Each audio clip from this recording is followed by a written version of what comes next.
Salut à toutes et à tous les amis, j'espère que vous allez bien. Dans ce tutoriel, je vais parler avec vous d'une application d'encodage gratuite et relativement réputée, performante et efficace qui permet de faire de l'encodage comme je vous l'ai dit.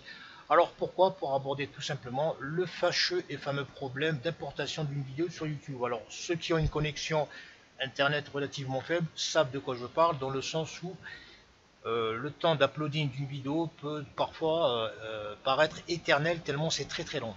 Alors pour contourner ce problème, il y a pas mal d'applications sur le marché gratuites et payantes qui permettent de le faire et qui vont consister tout simplement à baisser drastiquement la taille d'un fichier, parce que le vrai problème de l'importation, c'est tout simplement la taille du fichier. Dans mon cas, je vais partir sur une application qui s'appelle Handbrake ou frein à main.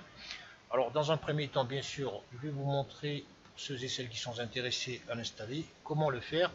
Handbrake, voilà, dans votre barre de recherche, automatiquement dans les résultats, prenez le premier qui est le site officiel de l'éditeur qui porte le même nom que l'application. Vous cliquez sur handbrake.fr, vous atterrissez sur la page ou l'interface de téléchargement de l'application destinée aux OS de Windows 7 et plus. Si ce n'est pas votre cas, allez chercher donc celle qui correspond à votre système d'exploitation en cliquant sur Downloads, téléchargement. Cherchez votre bonheur, cliquez sur le lien de téléchargement de l'exécutable qui pèse 10 mégaoctets. Enregistrez-le, ça va très vite. Une fois l'exécutable téléchargé, bon, pour ma part, donc l'application est déjà installée depuis belle lurette, vous cliquez dessus et vous lancez. Vous voyez qu'il m'indique que le soft est déjà installé sur ma bécane, donc je ne vais pas le faire. Voilà, suite à l'installation, automatiquement l'installeur va déposer sur votre bureau un raccourci, cliquez dessus pour développer l'interface de l'application, qui est relativement sobre et simple. Alors pour l'activer, pour le moment vous voyez il n'y a rien, donc c'est tout simple. Sur le côté gauche vous voyez qu'il est écrit sélection d'une source. Des deux choses l'une, soit vous partez sur l'encodage en masse, c'est-à-dire de plusieurs vidéos, ou tout simplement vidéo par vidéo. Alors pour encoder plusieurs vidéos, si vous êtes pressé par exemple, vous pouvez aller choisir donc un fichier. Je vais prendre par exemple anime, donc qui contient plusieurs fichiers de dessins animés. Automatiquement il scanne les fichiers comme il fait toujours. À partir de là, sur l'interface, il n'y a aucune indication de fichier, on va les trouver ici. Donc ce qu'il faut savoir, c'est que Handbrake est édité aussi bien au niveau applicatif qu'au niveau documentation ou tout simplement sur le support en anglais. Donc il n'y a pas la possibilité de changer la langue. Je vous montrerai par la suite comment exploiter la partie documentation en français. Alors c'est vraiment très simple, tout en haut à gauche vous avez la barre de menu, dossier, outils, pré-réglage, file d'attente et aide. File, donc on a choose source, choisissez la source comme on l'a vu précédemment, quittez, donc exit, quittez le soft. Outils, vous avez donc révéler ou ouvrir la file d'attente. Activity log, c'est pour vous donner la config de votre PC. Voilà, ensuite on a les préférences si vous souhaitez aller apporter quelques réglages. Ensuite on a queue, donc la file d'attente, si vous souhaitez la voir, vous cliquez pour voir le panneau de file d'attente. Ajouter à la queue une vidéo, sélectionner toutes les vidéos à mettre en file d'attente. Ensuite help, donc le lien pour accéder au site de l'éditeur. Voilà, et ensuite on a donc vérifier les mises à jour ou à propos de l'éditeur. Voilà, à ce niveau on a fait le tour. Ensuite on a les raccourcis, open source, bon, comme vous l'avez vu, pour ouvrir une source, démarrer l'encodage, ajouter donc le fichier courant à la file d'attente, ajouter tout, etc. Là pareil, le raccourci pour développer le panneau de fil. Preview, qui est une fonctionnalité très intéressante dans le sens où pendant la phase d'encodage, vous allez pouvoir vérifier si la qualité donc, de sortie est intéressante. Alors c'est bien parce que si vous avez une vidéo qui va prendre 20 minutes à être encodée, au lieu d'attendre, visualisez une partie de la vidéo qu'il va télécharger, donc vous lui indiquez le temps, on verra ça tout à l'heure, il la télécharge et vous visualisez. Exemple concret, je vais prendre par exemple une vidéo de Gengis Khan, je vais la faire glisser sur le frein à main. Voilà, je vais lui indiquer par exemple pour l'exercice, on va prendre une vidéo, allez, je vais la mettre à 20, je vais abuser 27, allez, par exemple, H264 MP4, je vais lui indiquer donc Gengis Khan, voilà, je lance donc comme ça et je lance l'encodage. Donc pendant la phase d'encodage, tout en bas vous avez une barre, vous voyez, il y a la barre de progression, passage d'encodage. L'FPS, donc frame par seconde, ou IPS, image par seconde, la moyenne de FPS, average FPS, time remaining, donc le temps restant, le temps écoulé, et l'absent, et pending job, ça correspond aux tâches en attente, il n'y en a pas zéro. Donc ici il est en train d'encoder, vous voyez ça va me prendre 6 minutes 24. Donc pendant que ça encode, je vais voir qu'est-ce que ça donne, tout simplement. On développe le panneau de preview, live preview, donc on va lui indiquer tout simplement une durée précise qui va de 5 secondes à 240 secondes. Je vais prendre par exemple 10 secondes. Et il va télécharger tout simplement une partie de 10 secondes. Donc il la télécharge, vous la trouverez sur votre disque dur bien sûr. Il faudra la supprimer par la suite. Voilà, il la met en cache. Et à partir de maintenant, je peux visualiser à 27 de qualité ce que ça donne. Mongolie, fin du XIIe siècle. Voilà, tout simplement. Et Activity Log, donc le fichier que je vous ai montré. Donc à partir de là, je vais tout simplement vous montrer comment faire donc l'encodage de masse. Donc je prends la première vidéo. Ici on a destination pour indiquer Handbrake ou stocker le fichier encodé. Vous faites browse parcourir, vous déterminez le dossier, vous nommez votre fichier. Je vais l'appeler par exemple 1, 2, 3. Donc à ce stade, essayez toujours de garder le même titre en lui rajoutant une extension pour le différencier de l'original. Voilà, tout simplement, je vais l'appeler 1, 2, 3 pour l'exercice. Je vais lui dire rajoute à la file d'attente et automatiquement je développe le panneau de file d'attente et j'ai mon fichier 1, 2, 3. Je vais faire pareil avec la seconde. Donc toujours pareil, donc on donne un nom, donc il me l'a nommé, je vais l'appeler 2, 3, 4. Browse, parcourir, stocker dans le dossier, add to queue, je regarde le panneau de file d'attente et j'ai deux dossiers. Vous faites ça avec autant de vidéos que vous avez.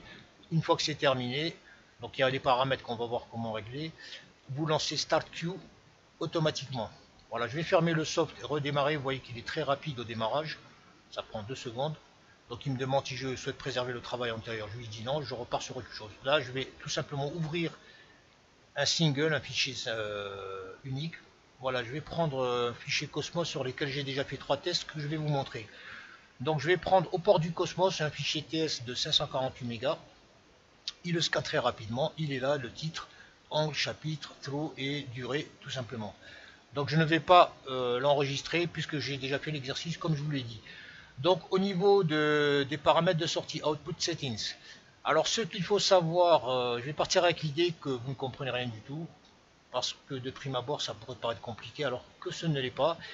Donc pour faire très simple, je vais faire du hors-piste, ce n'était pas prévu mais on va le faire quand même. Peu importe si la vidéo est longue, désolé pour ça. Donc pensez toujours qu'il y a de la documentation fournie avec chaque service Google et en l'occurrence donc YouTube. Je vais faire aide YouTube et par exemple format vidéo. On va voir s'il y a de l'aide, donc format de fichier compatible avec YouTube, je vais cliquer sur ça. Et là vous avez tous les fichiers de sortie que préconise YouTube. On a du Move, du MP4, de la vie, Windows Media Video, du Flash, etc. Donc vous voyez qu'il y a bien le MP4 ici. Donc on ne va pas réinventer l'eau chaude, je vais laisser donc le conteneur sur MP4. Parce qu'on a la possibilité de passer en Matroska, donc laissez automatiquement ici. Au niveau de l'optimisation pour le web et pour les iPod 5G, donc c'est pas la peine de cocher, ne vous prenez pas la tête, c'est pas très intéressant. Là vous pouvez remarquer que la source de ma vidéo c'est du 704 par 396, ça correspond tout simplement aux dimensions de ma vidéo. Pour le savoir, vous venez sur la vidéo, vous faites clic droit, propriété, détail et vous avez les informations relatives donc aux dimensions. Ensuite, qu'est-ce qu'on a d'autre? Par défaut, donc comme Handbrake a pris l'anamorphose automatique, donc il s'est permis de gratter un petit peu au niveau des dimensions. Vous voyez qu'on a 704 par 700, 396 et 394. Si vous souhaitez qu'il préserve donc les dimensions de la vidéo, vous passez sur None. Automatiquement, vous voyez c'est Keep Aspect Ratio. Il préserve donc l'aspect ratio. Le cropping, donc le rabotage, le rognage plutôt. Donc c'est relatif aux vidéos qui présentent des bandes noires sur la partie haute et basse et sur les côtés. Donc si vous souhaitez individualiser cette fonctionnalité, vous la customisez. Il va vous rogner donc 2 unités par 2 unités, donc 2, 4, 6. Voilà, de préférence, restez sur de l'automatique, ne vous prenez pas la tête. Donc on en a fini avec l'onglet picture. Au niveau des filtres, il n'y a rien à toucher. C'est pareil pour les sous-titres et les chapitres qui concernent les DVD et les Blu-ray. Le dernier truc qui nous intéresse, c'est l'onglet vidéo, où on va choisir deux choses. Le codec, donc automatiquement il sélectionne le H264. Donc c'est l'un des plus répandus. On va rester sur ça. Vous souhaitez en savoir plus, on repart sur YouTube, on clique sur paramètres d'encodage, et à partir de là, vous voyez que le conteneur c'est du MP4, donc ça c'est le format de sortie. Le codec vidéo H264 qui est très répandu, donc on ne va pas s'embêter à taquiner YouTube. Et la dernière variable qui nous reste, qui est l'une des plus importantes, c'est la qualité. Alors ici, vous avez un curseur qui permet de jouer sur la variable. Donc contrairement à ce que ça peut laisser à penser, puisqu'ici on est sur 0, ici sur 51, c'est plus on va aller sur une grande valeur, plus la qualité sera mauvaise, diminuera. Donc à 51, la vidéo, autant vous dire que c'est de la bouillabaisse, quoi. Le niveau il est très très mauvais. Par contre ici, on aura lossless, donc ça veut dire sans perte de qualité. Et il faut savoir également qu'on a très vite fait de dépasser très largement la taille de la vidéo d'origine. Par exemple, vous partez avec une vidéo de 500 mégaoctets. Si vous tirez à l'extrême, donc à 0, vous allez avoir du 800, du 900 très facilement. Alors comment savoir pour démarrer? On survole tout simplement le curseur et vous voyez qu'il y a des indications préconisées par l'éditeur qui stipulent que, donc tout en bas, les valeurs suggérées pour une définition standard sont situées entre 18 et 20, pour une haute définition entre 20 et 23. Donc la fourchette, on est entre 18 et 23, on a 5 points de valeur. Donc ce qu'il faut savoir, le mieux, hein, franchement, quand vous démarrez, parce qu'il n'y a pas mieux placé que vous pour savoir ce que vous voulez, prenez une vidéo de bonne qualité, parce que Handbrake ne va pas, faire des miracles, dans le sens où il travaillera à partir de la qualité de base que vous lui fournirez. Donc prenez une vidéo de bonne qualité, mettez-la dans un dossier, et à partir de là, faites plusieurs tests. Vous pouvez en faire 5, 10, 15 jusqu'à trouver le bon réglage. Sachant que personnellement, lorsque je fais de l'encodage, je dessine pas mes vidéos au même support. Il y en a que je fais, par exemple, je peux prendre une même vidéo, par exemple un documentaire, un match de foot, un film, le mettre sur smartphone, comme vous le savez, qui dispose d'un écran très petit, je n'ai pas besoin d'avoir une très bonne qualité. Et à ce niveau, je pourrais jouer sur une variable, on va dire, supérieure à 23. Je pourrais monter à 25, 26, 27 très facilement. Dans ce cas, donc, je perdrais énormément de poids tout en préservant une bonne qualité. Par contre, pour tablette, pour visualiser sur la télé par exemple, là, je vais jouer de manière à préserver la qualité. Voilà, tout simplement. Donc là, je vais partir avec les trois exemples que j'ai déjà fait. Donc il y en a les trois, c'est du MP4 avec du H264 en codec. En termes de qualité, donc la première, je l'ai faite en 23, la seconde en 25 et la troisième en 27. Donc quand vous jouez sur le variateur de qualité, faites-le de manière, on va dire, par deux unités, c'est-à-dire 19, 21, 23. Ne le faites pas par une seule unité, tout simplement parce qu'en termes de perception, vous n'y verrez que dalle. Voilà, il vaut mieux passer de 2 par 2 que de 1 par 1. Voilà, donc j'ai fait comme ça, j'ai fait du 23, deuxième vidéo encodée 25 et la troisième 27. Donc je vais vous montrer à quoi ça ressemble, déjà pour avoir une idée globale. Donc la vidéo d'origine, donc à la base la vidéo elle n'est pas super bonne résolution, mais elle est bonne, on va dire. On va dire que c'est du 6 sur 10. À 400 km au-dessus de la surface du globe, tourne un poste d'observation unique, la Station Spatiale Internationale, l'ISS. Voilà, ça c'est ce concernant donc la vidéo d'origine. Maintenant, celle convertie MP4 H264 à 23 points de qualité. À 400 km au-dessus de la surface du globe, tourne un poste d'observation unique, la Station Spatiale Internationale, l'ISS. Et la troisième, donc toujours MP4 H264 qualité 27. À 400 km au-dessus de la surface du globe, tourne un poste d'observation unique, la Station Spatiale Internationale, l'ISS. Voilà, comme vous l'avez vu, donc entre les deux premières, très honnêtement, à moins d'avoir la vue d'un faucon, les différences elles sont imperceptibles. Au niveau de la troisième, donc qualité 27, ça commence, il faut vraiment s'attarder et regarder. Donc je pars donc visualisation sur PC, grand écran, donc 23 pouces, c'est nickel. Après sur la télé, ça va tout simplement naturellement s'étirer, donc là ça va être plus perceptible. Pour vous dire tout simplement qu'en termes de qualité, donc on va tout simplement faire des rapports pour comparer déjà ce qu'on a gagné en termes de poids. Donc la vidéo d'origine elle est là 548, c'est celle-ci. Donc 748 et celle-là elle fait 411. Donc la première conversion, je vais tout simplement faire la soustraction 548 113 moins 411 553. Donc j'ai gagné pratiquement 137 mégaoctets qui représente en termes de pourcentage multiplié par 100 divisé par 548 113. Donc j'ai gagné 24%, presque 25% on va dire, 24,91 précisément. Ensuite la première par rapport à la seconde, on va refaire pareil, donc 548 113, 548 113 moins 332 416. Donc on a gagné 215, autant dire 216 mégaoctets multiplié par 100 divisé par le poids d'origine 548 113. Donc j'ai gagné pratiquement 39,35%. Et pour la troisième, donc on va refaire pareil. 548 113 moins 274 390, 274 390, j'ai gagné 274 mégaoctets pour arrondir, ce qui représente donc 548 113, 49% 93, autant dire 50%. Vous voyez que ce n'est pas négligeable. Ce qu'il faut savoir sur Handbrake, le frein à main, c'est que lorsque vous trouvez des configs, des pré-réglages que vous avez fait, vous pouvez les stocker. Donc comment ça marche? C'est tout simple. Admettons que ce pré-réglage je l'ai fait pour smartphone, je vais tout simplement faire add. Donc je l'ai déjà fait, je le refais. Donc je vais l'appeler par exemple smart. Je vais mettre quality Q. Je vais le mettre en majuscule pour vous montrer. Smart Q. Qualité 23 pour la première.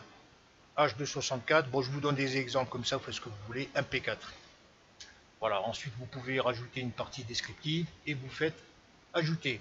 Automatiquement elle va être stockée dans les paramètres prédéfinis. Ici tous les paramètres fournis par Handbrake sont, on va dire, les paramètres les plus utilisés sur les différentes plateformes. C'est à dire que si vous souhaitez par exemple adapter votre vidéo encodée au web, par exemple un appareil défini, vous avez toute une liste, vous voyez il y en a pas mal. Si vraiment tout ça vous tracasse, le mieux, je vous conseille d'utiliser un format, on va dire standard passe-partout, le FAST720p30 tout simplement. Donc le fichier, le paramètre prédéfini que j'ai enregistré, il est là, tout en bas.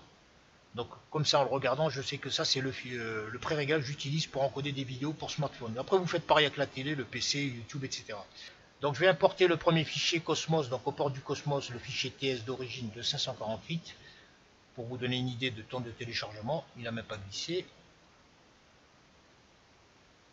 Voilà, donc on va laisser YouTube calculer le temps d'importation. Donc on va dire 1h28 pour faire simple. Allez, 1h28, je crois que 1h28, allez, 1h28. Je vais faire l'import maintenant de la seconde vidéo, celle en qualité 23. Voilà, donc qui a perdu un bon paquet de poids au passage. Je la fais glisser. On va dire 50, 1 heure, 1 heure, 1 heure. Bon, allez, admettons 1 heure pour arrondir. Annuler. Donc déjà on a gagné 23 minutes. Je vais faire glisser la vidéo Cosmos Test 2. Donc à ce niveau je suis avec une qualité donc MP4 H264 qualité 25. Vous voyez qu'on est à 40, allez 40, 49, 50, 50, 50. Vous voyez qu'entre la première et la deuxième il y a 10 minutes d'écart pour une valeur de 2 points d'écart au niveau de la qualité. Voilà 50 minutes. Et je vais faire la troisième. Bon, c'est un peu lent, je suis désolé, je suis obligé de passer par ce passage pour vous expliquer, sinon la vidéo n'aurait aucun sens. Voilà, donc ici c'est la qualité 27, MP4 H264 et on est à 33, 35, 35. Bon, allez, prenons une moyenne de 38, allez, 38 minutes. Voilà, donc on a fait 1h23 pour la première vidéo d'origine, 1 heure pour la vidéo à 23 de qualité, 50 minutes pour la vidéo 25 de qualité et 38 minutes pour la vidéo à comment dire 27 de qualité. Ici on est sur le site de l'éditeur tout en anglais. Donc si vous ne savez pas l'anglais, vous voyez il y a Downloads, partie Community and Support, vous cliquez dessus, vous allez dans Documentation. À partir de là, donc vous ouvrez Google Traduction tout simplement. Vous prenez le site de l'éditeur, le lien, l'URL de l'éditeur, vous la collez dans le traducteur. Je vais venir ici, tout simplement, je la colle. Voilà, je clique dessus et maintenant il va me développer le site tout en français. Au niveau de la traduction, on est sur du 95-97% d'exactitude. Il y a quelques fautes au passage, mais dans l'ensemble, le site et la traduction est très bien faite. Vous cliquez sur anglais, quoique j'aurais dû cliquer sur documentation Handbrake. À partir de là, sur la gauche, vous avez le menu, donc introduction, obtenir Handbrake pour le télécharger, faire des vidéos, vous cliquez dessus par exemple. Donc ouvrir une vidéo, on l'a vu, sélection d'un paramètre prédéfini, on l'a vu, vous souhaitez ajuster la qualité, voilà, ça c'est vraiment dans le cas où vous souhaitez aller plus loin dans l'exploitation d'un handbrake. Donc vous lisez tranquillement, franchement c'est bien fait, tout est bien indiqué. Voilà tout simplement. Bon, quoi qu'il en soit, je suis désolé pour la taille de la vidéo. Si vous avez des questions relatives à ce soft, peu importe sur quel paramètre, faites-moi part sur la page de la vidéo comme d'habitude. Que je vous remercie d'avoir suivi et vous souhaite une très bonne journée ou une très bonne soirée et à très bientôt les enfants.